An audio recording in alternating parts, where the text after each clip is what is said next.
I learned the hard way that some families care more about legacy than love. My name is Isabel Hartley. I was 28 when I made the decision that would cost me everything, at least. That's what they wanted me to believe. I didn't marry Charles Whitmore, the polished Ivy League investment banker my parents had handpicked for me. Instead, I married Elijah Wolfe, a tattooed, self-made graphic novelist who ran an indie comic press out of a renovated warehouse in Brooklyn. He wasn't rich, he wasn't connected, but he loved me loudly, honestly, and without a trace of expectation. My parents called him beneath us. My mother wept like I'd died. My father didn't even come to the wedding. But I thought, love will be enough. I thought, eventually they'll come around. They didn't. 2 weeks after we said our vows, a letter arrived at our tiny apartment, sealed with the Hartley family crest. It wasn't a wedding card. It was a formal notice of disinheritance. Due to your recent actions, your name will no longer appear in any version of the Hartley estate plan. All assets will be retained by family members who have upheld the values and expectations of our lineage. I had been cut off completely. No trust fund, no beach house, no stocks, no summer properties. My birthright had been erased like a typo. And I'll admit it, I cried. Not because I wanted the money, not exactly, but because for the first time in my life, I realized my family didn't love me. They loved the image of me. What hurt most wasn't being disinherited. It was realizing that I never actually belonged. Elijah held me as I sobbed on our couch. You didn't lose a fortune, he whispered. You lost a cage. At first, I believed him, but some nights, it didn't feel like freedom. It felt like being cast out into the cold. I had grown up in Hartley House, a Georgian estate on Long Island, where you learned how to hold a champagne glass before you learned how to ride a bike. My childhood was structured, opulent, and suffocating. I was born into a kingdom, but I had no right to rule unless I obeyed their script. But I'd always been a little different.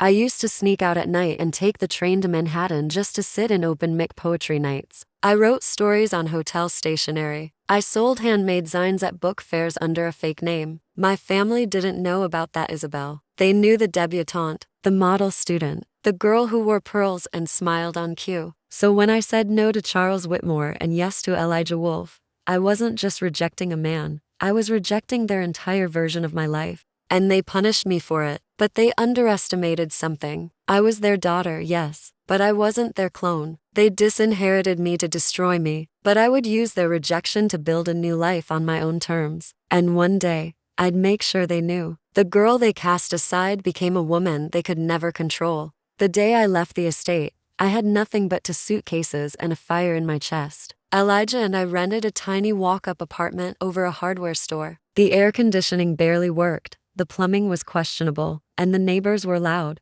but for the first time in my life, I felt like I could breathe. We had ramen for dinner, laughed under mismatched bed sheets, and built IKEA furniture with our bare hands. It wasn't glamorous. It wasn't anything my parents would recognize as living, but it was real, and it was mine. Still, the nights were hard. I missed silk sheets, custom wardrobes, and the illusion of being protected. But what I missed most was belonging somewhere, even if that place had always required me to shrink myself. Still, the nights were hard. I missed silk sheets, custom wardrobes, and the illusion of being protected. But what I missed most was belonging somewhere, even if that place had always required me to shrink myself. One night, after a particularly grueling double shift at the coffee shop, I posted a video on TikTok. Just me, sitting on the fire escape, hair messy, no makeup. I called it, "What happens when your rich parents disown you for loving the wrong person?" I didn't think anyone would care, but I told the truth about being disinherited, about choosing love over legacy, about learning to unclench the need for approval. I laughed, I cried, I swore a little. It was honest.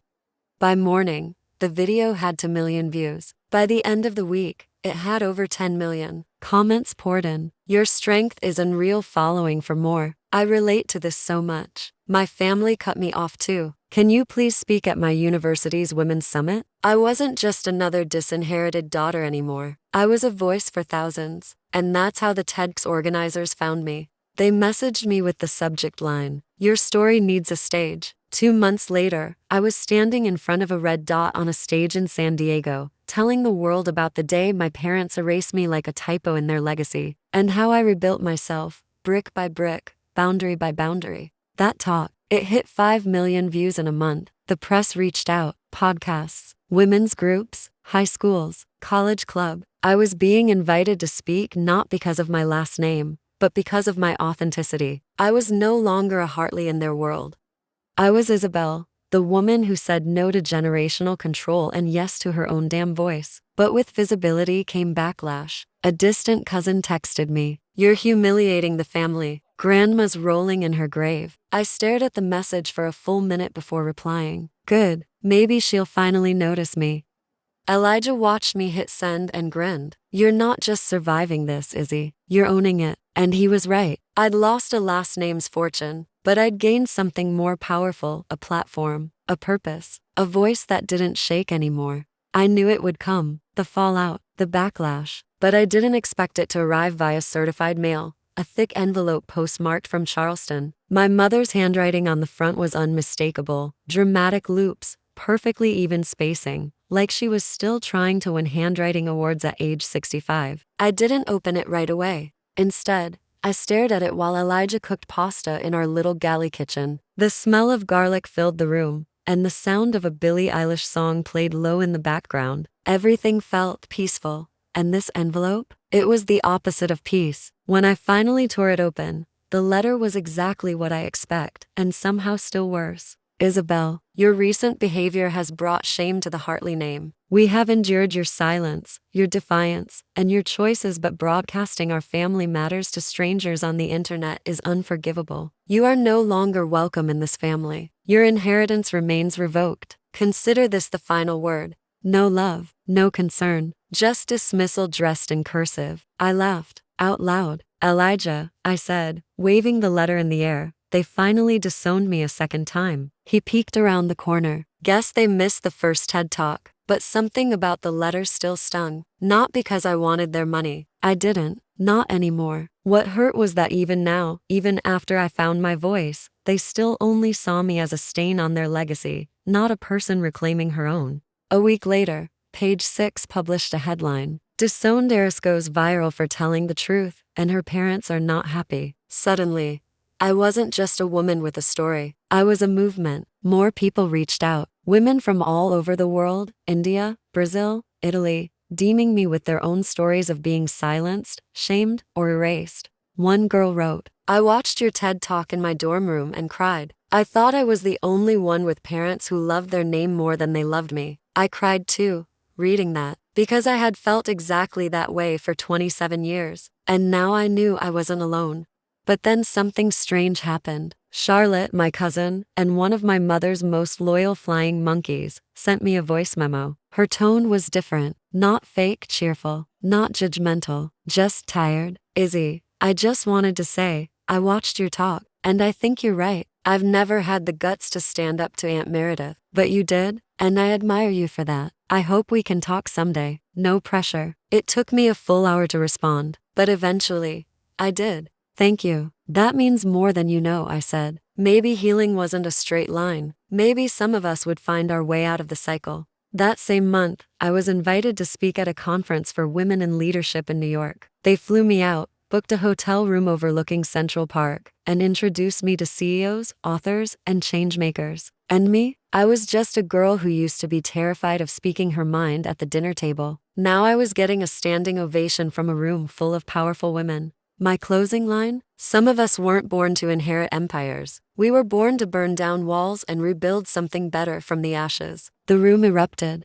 I looked out into that sea of women and realized, this was my family now. If there's one thing my parents feared more than failure, it was public humiliation. So when it happened, and it was one of their own who caused it, the irony was almost poetic. It started with a headline, "Prominent Charleston attorney under investigation for embezzling millions from family trust clients." The man in the photo? My cousin, Stephen Hartley. The golden boy. The one who gave graduation speeches about legacy and honor. The one who wore custom suits and sat at the head of the family Thanksgiving table like a crown prince. Stephen was the pride of my father's side of the family. Everything I wasn't. And now, he was being dragged through federal court in handcuffs. My phone lit up nonstop for hours. People I hadn't heard from in years were suddenly curious again. Journalists asked for my opinion. Some even assumed I would celebrate it publicly. But I didn't, because while part of me felt a twisted sense of vindication, another part remembered what it felt like to be publicly shamed. I wouldn't wish that on anyone, not even Stephen.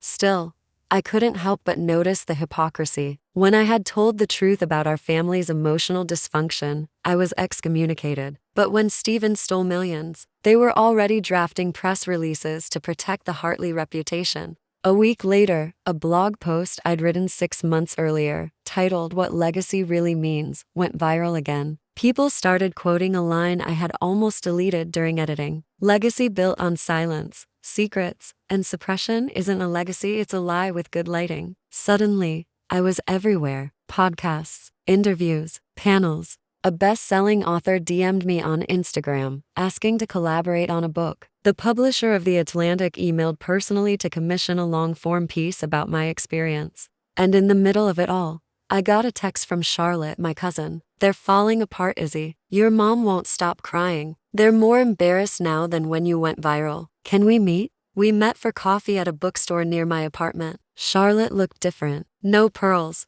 no designer bag, just jeans and a cardigan. Her eyes were tired, but open. She said, "You were right. They always protected the image, not the people." I nodded. She reached across the table and took my hand. "Thank you for being the first one to tell the truth. You gave me permission to stop pretending." My throat tightened. I didn't know I needed that moment until it happened. Meanwhile, my parents, they went quiet, very quiet. No press statements, no social media activity, no denial, no apology, just silence. The kind that comes when a carefully curated house of cards finally collapses. I wasn't angry anymore. I wasn't even surprised. Because secrets always have an expiration date. And truth always rises. Charlotte called me a few days later and said she was organizing a family reunion. Charlotte called it a family healing dinner. A bold title, considering the Hartley family didn't do vulnerability, let alone healing, but to her credit, she tried. She reserved a private room at an upscale restaurant in Charleston. Soft lighting, one long table, name cards like it was a gala. Everyone was there, uncles, aunts, cousins, even my parents. And at the very end of the table, one empty seat, mine. I arrived exactly on time, wearing black wide leg pants, a white silk blouse, and confidence like perfume. I took my seat without a smile, without small talk, just silence, until my mother cleared her throat. "Thank you for coming, Isabel." "Izzy," I corrected. "Everyone else calls me that." The tension cracked like ice beneath thin boots. Charlotte raised her glass. "I know we've all had differences, but tonight is about moving forward." She glanced at me,